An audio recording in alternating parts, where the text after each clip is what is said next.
Instead of wondering when your next vacation is, invest in a life where you don't have to vacation from. Have you ever wanted to move abroad or travel to Africa? Well, I get so many questions from my friends all over the world asking me, what airline should I take? Where should I stay? What should I pack? How much money do I need? And I created ashleyinafrica.com to share resources with you and your family to allow you to experience Africa with a little bit more ease. I developed the Expat Expense, which is the ultimate financial blueprint to living abroad. And whether that's anywhere in the world, I specifically am sharing this tool with families that have a love and an interest of moving to the continent of Africa.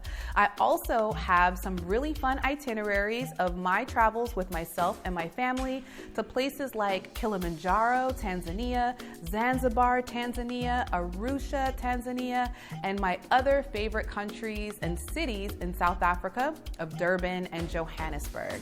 I'd love to hear about your experience with these tools, so share with me some feedback on whether they're helpful for you, and if you enjoy them, I'd love to hear a review on our YouTube at Ashley in Africa and over on Instagram at Ashley in Africa. I'll see you then, and I can't wait to hear about your journey to the continent.